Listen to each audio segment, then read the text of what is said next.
தொலைக்காட்சியின் பிரதான செய்திகள். முதலில் தலைப்புச் செய்திகள். திருகோணமலை புத்தர் சிலை விவகாரத்தில் சிக்கிய கசப தேரர் நீதிமன்றம் விடுத்த அறிவிப்பு.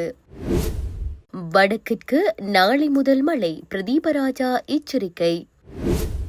சொந்த மண்ணில் வாழ முடியாத அவலம், வலிவடக்கு தவிசாளர் ஆதங்கம்.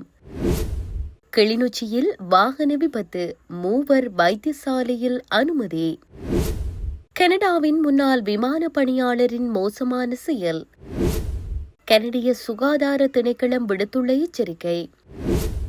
காசாவில் தொடரும் ஸ்ரேலின் கொலை வெறி, 3 ஊடகவியலாளர்கள் உட்பட பலர் பலி.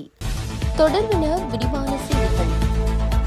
திருகோணமலை புத்தர் சிலை சம்பவம் தொடர்பாக பலாங்கொட கசப தேரர் உள்ளிட்ட 2 பிக்குமார்கள் விளக்கமறியலில் வைக்க திருகோணமலை நீதவான் நீதிமன்றம் கடந்த 19ஆம் தேதி பிறப்பித்த உத்தரவின் எழுத்துப்பூர்வ நகல் மற்றும் ஒலிப்பதிவுகளை உடனடியாக நீதிமன்றத்தில் முற்படுத்துமாறு மேன்முறையீட்டு நீதிமன்றம் இன்று உத்தரவிட்டது. கசப தேரர் உள்ளிட்ட குழுவினர் விளக்கமறியலுக்கு எதிராக தாக்கல் செய்த ரிட் மனு இன்று விசாரணைக்கு எடுத்துக் கொள்ளப்பட்ட போது மேன்முறையீட்டு நீதிமன்றம் இந்த உத்தரவை பிறப்பித்தது. இந்நிலையில் பலாங்கொட கசப தேரர் மற்றும் கல்யாணவன்ச திச தேரர் ஆகியோரின் விளக்கமறியல் உத்தரவிற்கு எதிராக தாக்கல் செய்யப்பட்ட ரிட் மனு மீதான உத்தரவு இந்த மாதம் 30ஆம் தேதி அறிவிக்கப்படும் என்று மேன்முறையீட்டு நீதிமன்றம் இன்று அறிவித்துள்ளது. மேன்முறையீட்டு நீதிமன்றத்தின் தலைமை நீதிபதி ரோஹந்த அபிசூரிய மற்றும் நீதிபதி பிரியந்த பெர்னாண்டோ ஆகியோரடங்கிய 2 நீதிபதிகள் கொண்ட அமர்வு இன்று சம்பந்தப்பட்ட மனுக்களை பரிசீலித்தது. நாளை முதல் எதிர்வரும் 27/1/2026 வரை வடக்கு உள்ளிட்ட பல மாகாணங்களுக்கு பரவலாக மிதமானது முதல் சற்று கனமானது வரை மழை கிடைக்கும் வாய்ப்புள்ளதாக யாழ் பல்கலைக்கழகத்தின் புவியியற்றுறை தலைவர் பேராசிரியர் நாகமுத்து பிரதீபராஜா தெரிவித்துள்ளார். இன்று வெளியிட்டுள்ள பதிவொன்றிலேயே அவர் இதனை குறிப்பிட்டுள்ளார். பதிவில் மேலும் குறிப்பிடுகையில், வங்காள விரிகுடாவில் இலங்கைக்கு தென்கிழக்கு திசையில் சிறிய அளவிலான வளிமண்டல மேலடுக்கு சுழற்சியொன்று உருவாகியுள்ளது.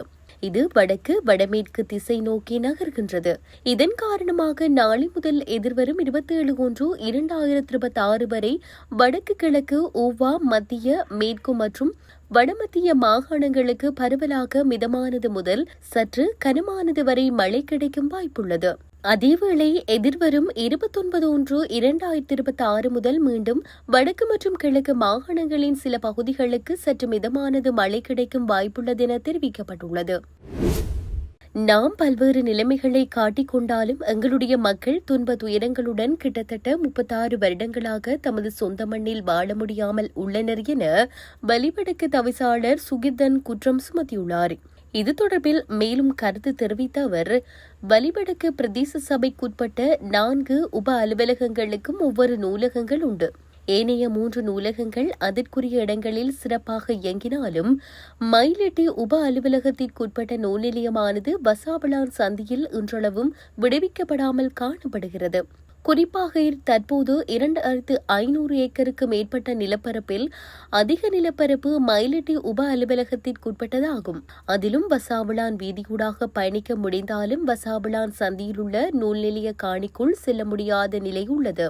2025ஆம் ஆண்டு மறுமலர்ச்சிக்காக வாசிப்போம் எனும் துணிப்பொருளில் தேசிய வாசிப்பு மாதம் கொண்டாடப்படுகிறது.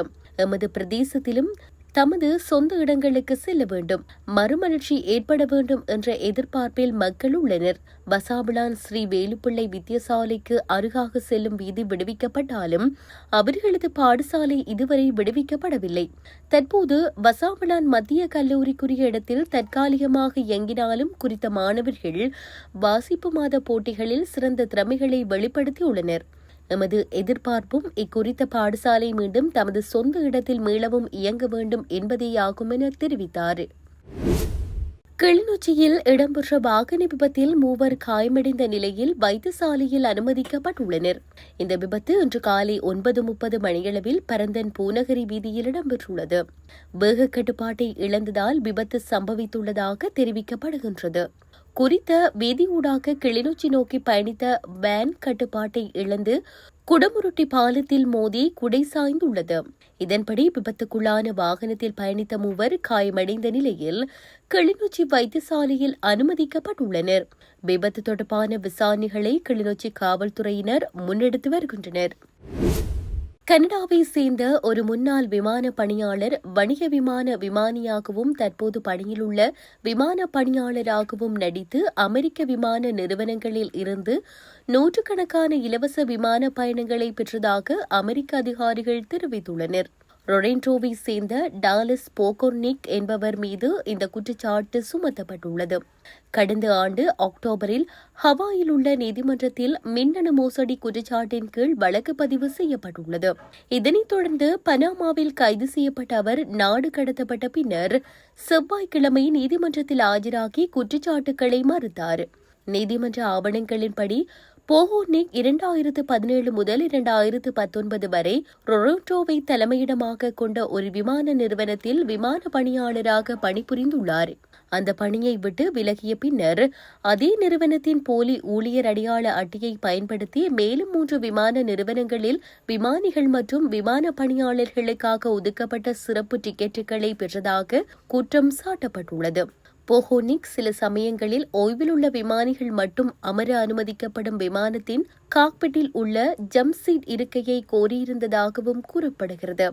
எனினும் அவர் உண்மையில் காக்பிட்டில் பயணம் செய்தாரா என்பது தெளிவாகவில்லை. இதுகுறித்து அமெரிக்க அரசு வழக்கறிஞர் அலுவலகமும் கருத்து தெரிவிக்க மறுத்துள்ளது.